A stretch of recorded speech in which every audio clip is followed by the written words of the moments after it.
From the Book of Genesis. The story of Joseph, Part 2. Joseph interprets dreams. Then it came about that the cupbearer and the baker for the king of Egypt offended their lord, the king of Egypt. And Pharaoh was furious with his two officials, the chief cupbearer and the chief baker. So he put them in confinement in the house of the captain of the bodyguard in the prison, the same place where Joseph was imprisoned. And the captain of the bodyguard put Joseph in charge of them, and he took care of them, and they were in confinement for some time. Then the cupbearer and the baker for the king of Egypt, who were confined in the prison, both had a dream the same night, each man with his own dream, and each dream with its own interpretation. When Joseph came to them in the morning and saw them, behold, they were disheartened. So Joseph asked Pharaoh's officials, who were with him in confinement in his master's house, "Why are your faces so sad today?" And they said to him, "We have had a dream, and there is no one to interpret it."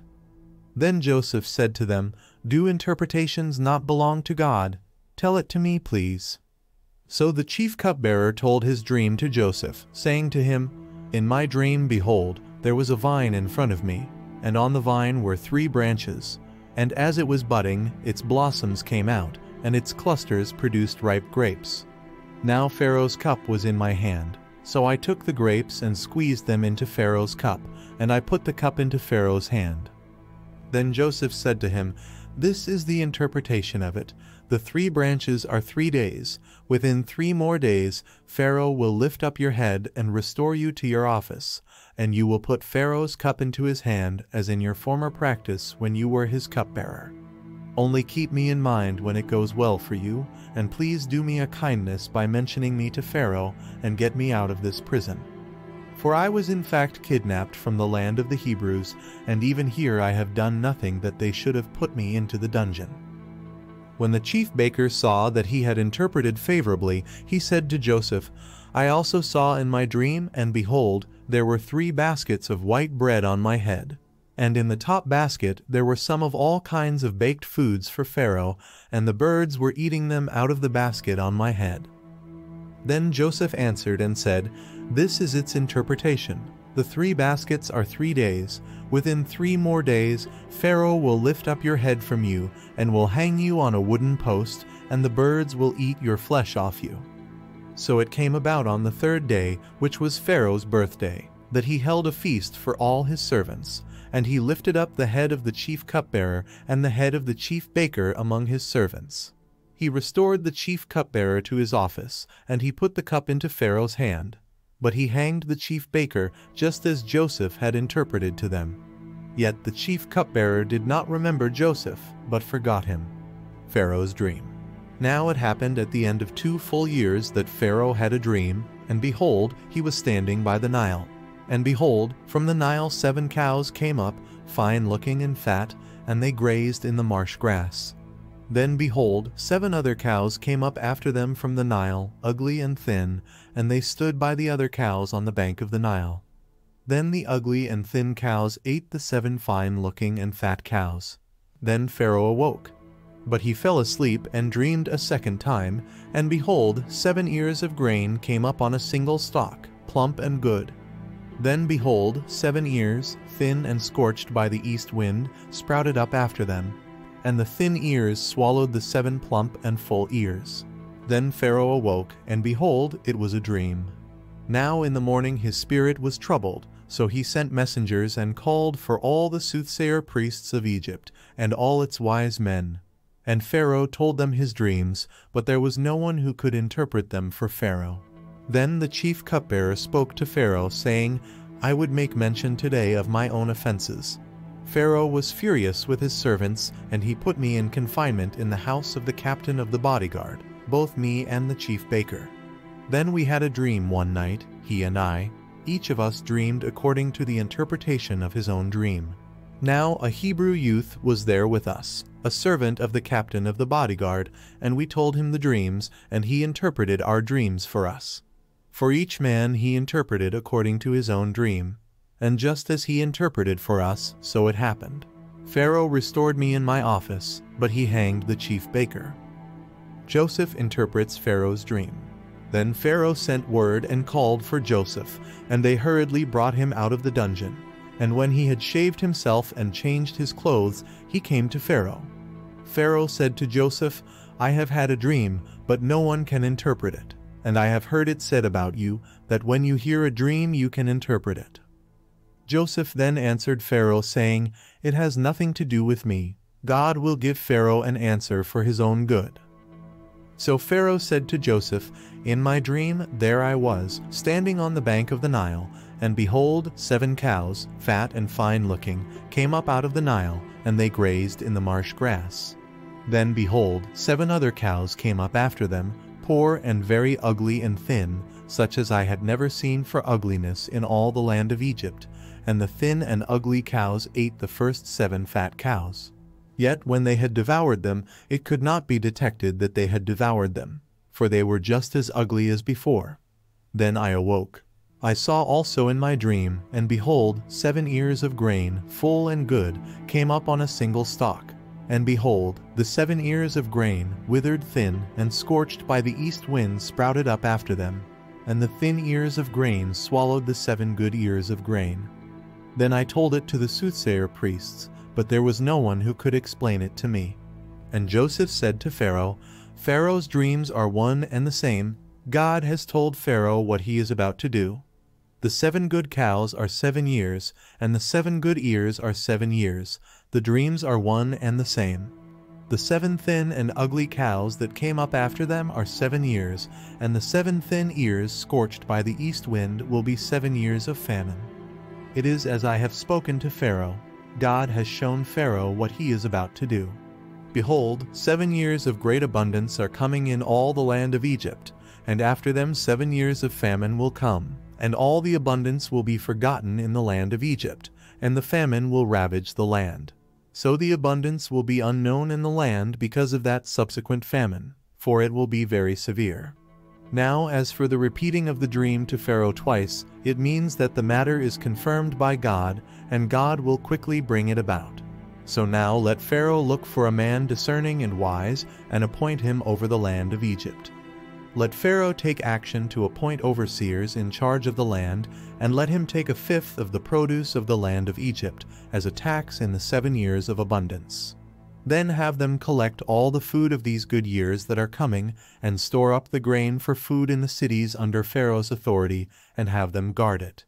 Let the food be used as a reserve for the land for the 7 years of famine which will occur in the land of Egypt, so that the land will not perish during the famine. Now the proposal seemed good to Pharaoh and to all Pharaoh's servants. Joseph is made a ruler of Egypt.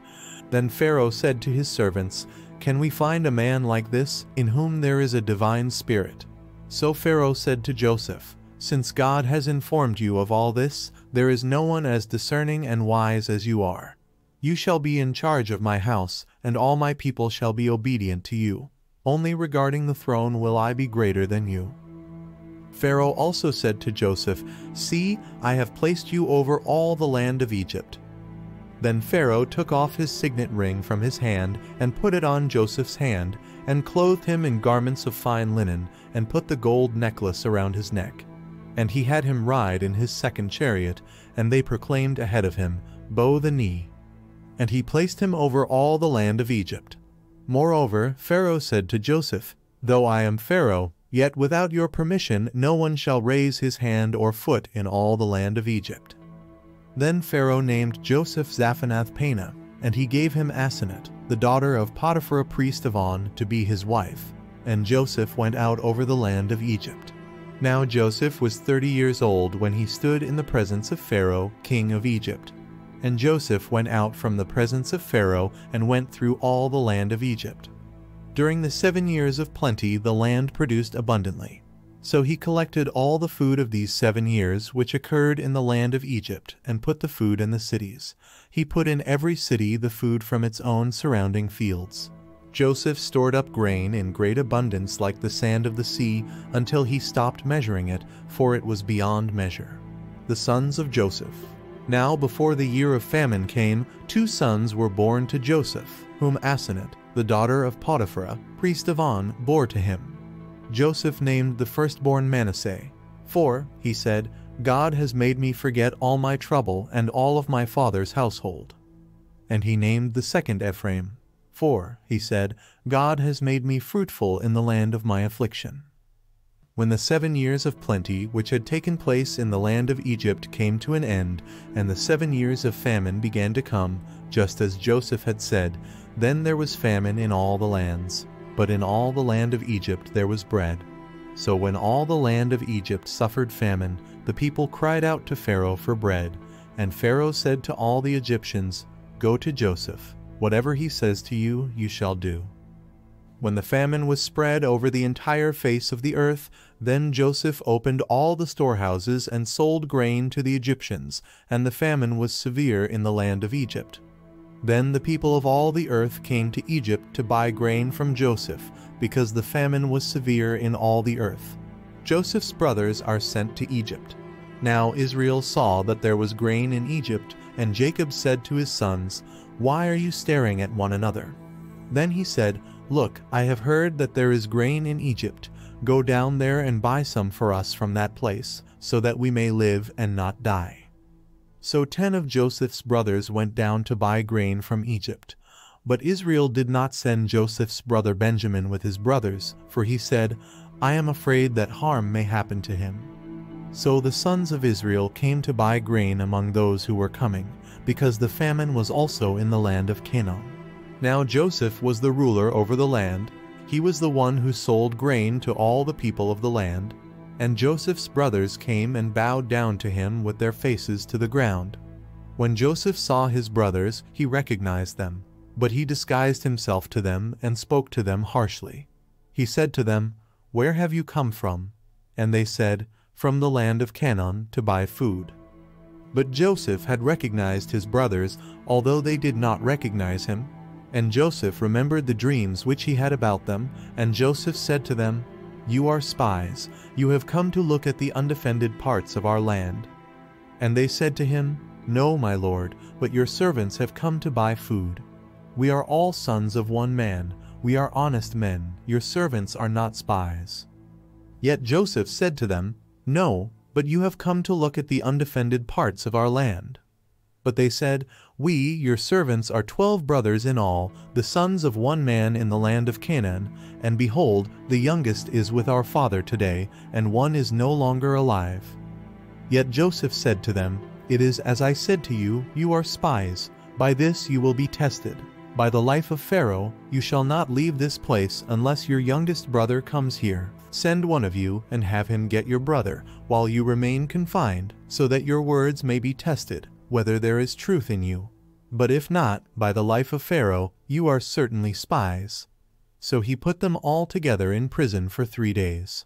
Now Joseph said to them on the 3rd day, Do this and live, for I fear God. If you are honest men, let one of your brothers be confined in this prison.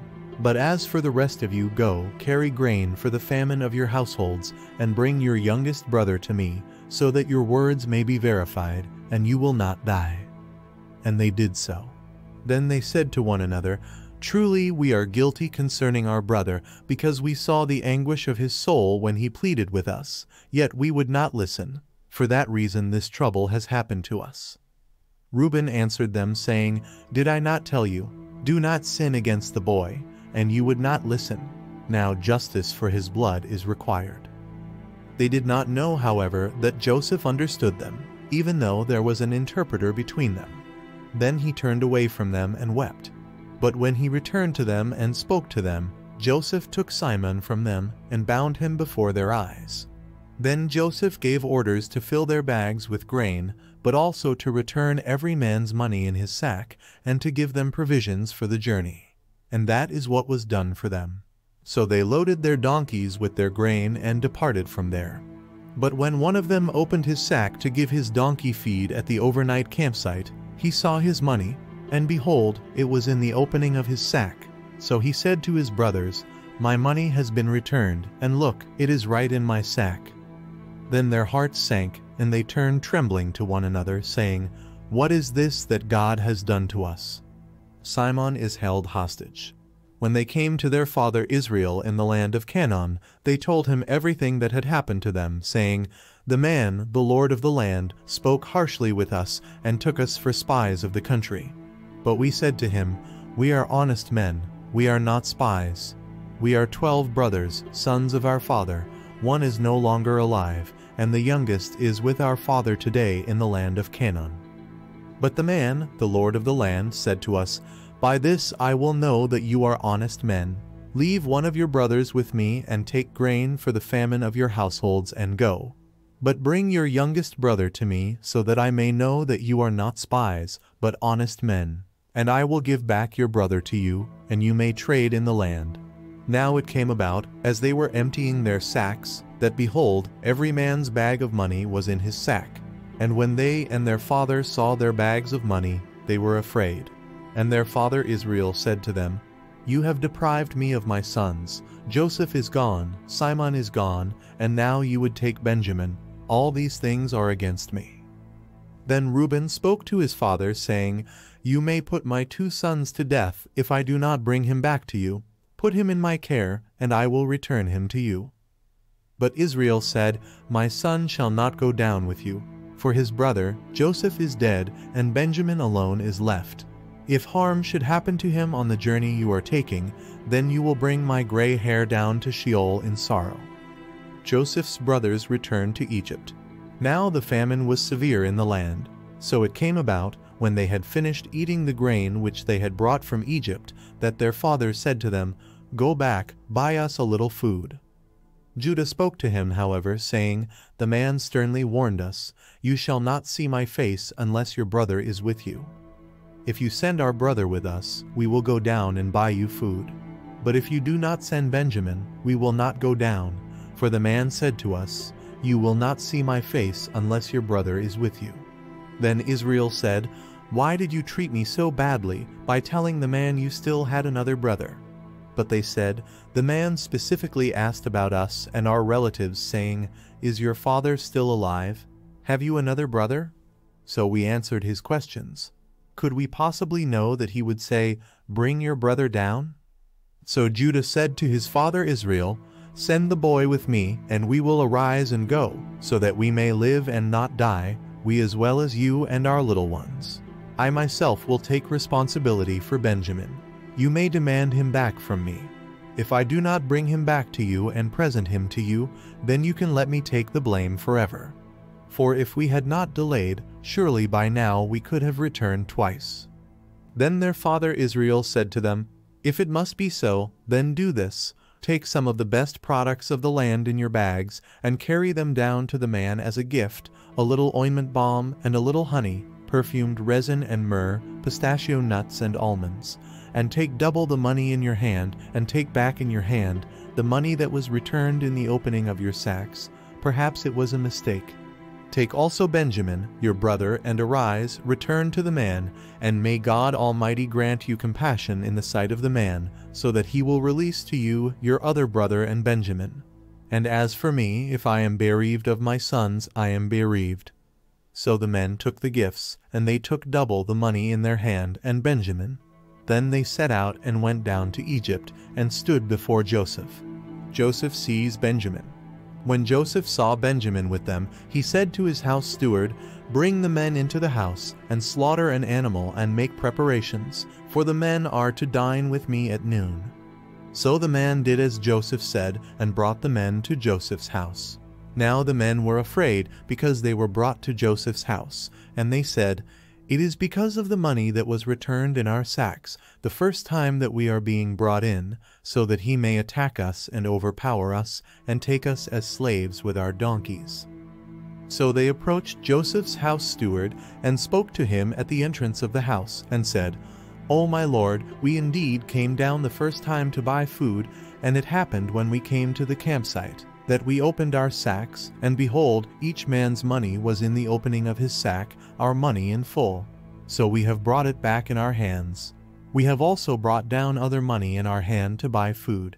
We do not know who put our money in our sacks." But Joseph's steward said, "Peace be to you, do not be afraid. Your God and the God of your father has given you treasure in your sacks. Your money was in my possession." Then he brought Simon out to them.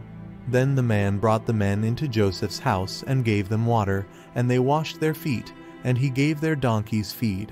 So they prepared the gifts for Joseph's arrival at noon, for they had heard that they were to eat a meal there.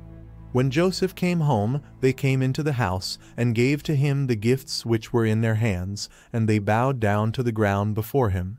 Then he asked them about their welfare, and said, "Is your old father well, of whom you spoke? Is he still alive?" And they said, "Your servant, our father, is well, he is still alive." Then they bowed down again in homage.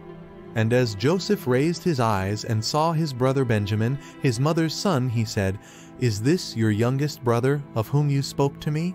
Then Joseph said, "May God be gracious to you, my son." Joseph then hurried out, for he was deeply stirred over his brother, and he looked for a place to weep. So he entered his chamber and wept there. Then he washed his face and came out, and Joseph controlled himself and said, "Serve the meal." Then they served Joseph by himself, and Joseph's brothers by themselves, and the Egyptians who ate with him by themselves, because the Egyptians could not eat bread with the Hebrews, for that is an abomination to the Egyptians. Now they were seated before Joseph, from the firstborn according to his birthright to the youngest according to his youth, and the men looked at one another in astonishment over this. Then Joseph took portions to them from his own table, but Benjamin's portion was 5 times as much as any of theirs. So they drank freely with him. The brothers are brought back. Then Joseph commanded his house steward, saying, "Fill the men's sacks with food, as much as they can carry, and put each man's money in the opening of his sack. And put my cup, the silver cup, in the opening of the sack of the youngest, and his money for the grain." And he did as Joseph had told him. As soon as it was light, the men were sent away with their donkeys. They had just left the city and were not far away when Joseph said to his house steward, "Up, follow the men, and when you overtake them, say to them, 'Why have you repaid evil for good? Is this not that from which my Lord drinks, and which he indeed uses for telling the future? You have done wrong in doing this.'" So Joseph's steward overtook them and spoke these words to them. And they said to him, "Why does my Lord say such words as these? Far be it from your servants to do such a thing. Behold, the money which we found in the opening of our sacks we have brought back to you from the land of Canaan. How then could we steal silver or gold from your Lord's house?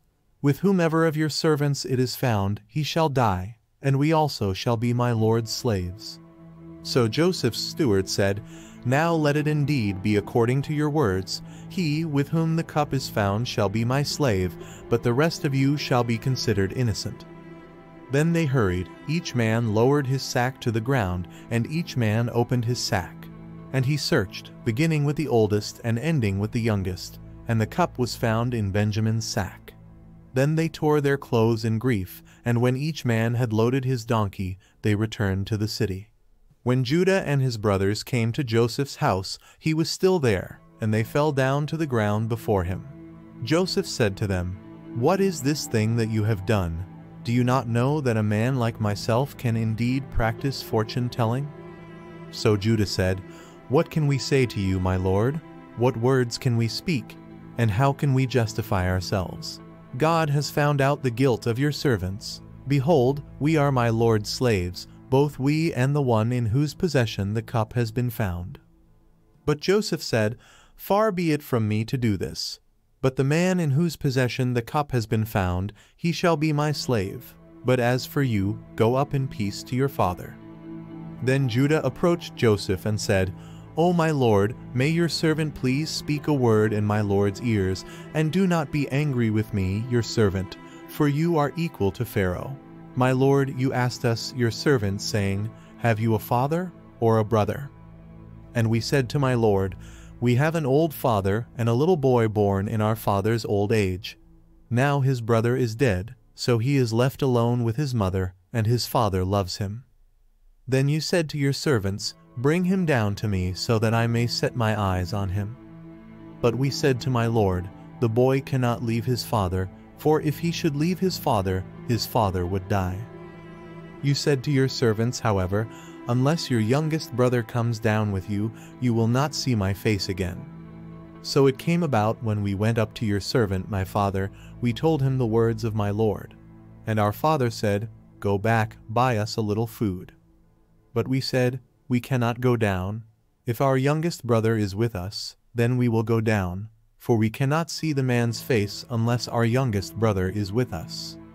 Then your servant, my father, said to us, "You know that my wife bore me 2 sons, and the one left me, for surely he is torn to pieces, and I have not seen him since. If now you also take this one from me, and harm happens to him, you will bring my gray hair down to Sheol in sorrow. So now, when I come to your servant, my father, and the boy is not with us, since our father's life is so attached to the boy's life, for when he sees that the boy is not with us, he will die. For I, your servant, accepted responsibility for the boy from my father, saying, if I do not bring him back to you, then my father can let me take the blame forever. So now please let me, your servant, remain as a slave to my lord instead of the boy, and let the boy go up with his brothers. For how shall I go up to my father if the boy is not with me? I fear that I may see the evil that would overtake my father." Joseph deals kindly with his brothers. Then Joseph could not control himself in front of everyone standing before him, and he shouted, "Have everyone leave me." So there was no one with him when Joseph made himself known to his brothers. Then he wept so loudly that the Egyptians heard it, and the household of Pharaoh heard about it. And Joseph said to his brothers, "I am Joseph, is my father still alive?" But his brothers could not answer him, for they were terrified in his presence. Then Joseph said to his brothers, "Please come closer to me." And they came closer, and he said, "I am your brother Joseph, whom you sold to Egypt. Now do not be grieved or angry with yourselves because you sold me here, for God sent me ahead of you to save lives.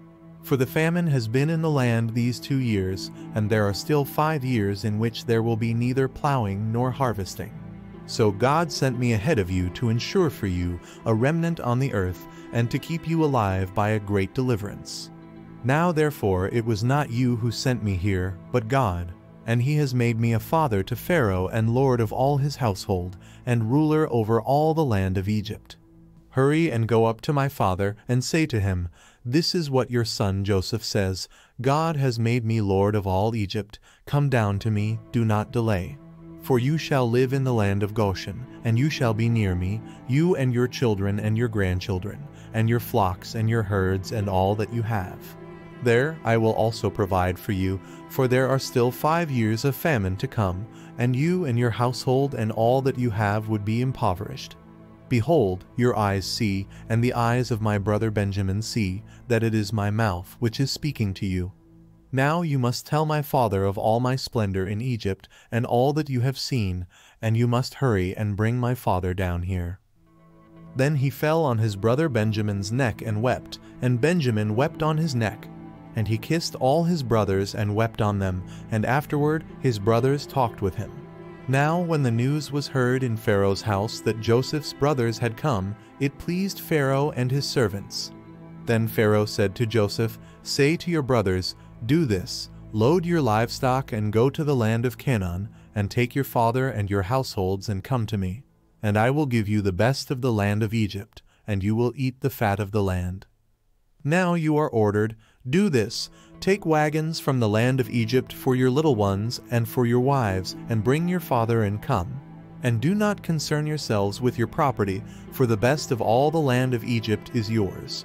Then the sons of Israel did so, and Joseph gave them wagons according to the command of Pharaoh, and gave them provisions for the journey. To each of them he gave changes of garments, but to Benjamin he gave 300 pieces of silver and 5 changes of garments. And to his father he sent the following: 10 male donkeys loaded with the best things of Egypt, 10 female donkeys loaded with grain, bread, and sustenance for his father on the journey. So he sent his brothers away, and as they departed, Joseph said to them, "Do not quarrel on the journey." Then they went up from Egypt, and came to the land of Canaan, to their father Israel. And they told him, saying, "Joseph is still alive, and indeed he is ruler over all the land of Egypt." But Israel was stunned, for he did not believe them. When they told him all the words of Joseph that he had spoken to them, and when Israel saw the wagons that Joseph had sent to carry him, then the spirit of their father Israel revived. Then Israel said, "It is enough, my son Joseph is still alive. I will go and see him before I die." Israel moves to Egypt. So Israel set out with all that he had and came to Beersheba and offered sacrifices to the God of his father Isaac. And God spoke to Israel in visions of the night and said, "Israel, Israel." And he said, "Here I am." Then he said, "I am God, the God of your father. Do not be afraid to go down to Egypt, for I will make you into a great nation there. I will go down with you to Egypt, and I will also assuredly bring you up again, and Joseph will close your eyes." Then Israel left Beersheba, and the sons of Israel carried their father and their little ones and their wives in the wagons which Pharaoh had sent to carry him. They also took their livestock and their possessions, which they had acquired in the land of Canaan, and came to Egypt, Israel and all his descendants with him, his sons and his grandsons with him, his daughters and his granddaughters, and all his descendants he brought with him to Egypt. Please like, comment, and subscribe.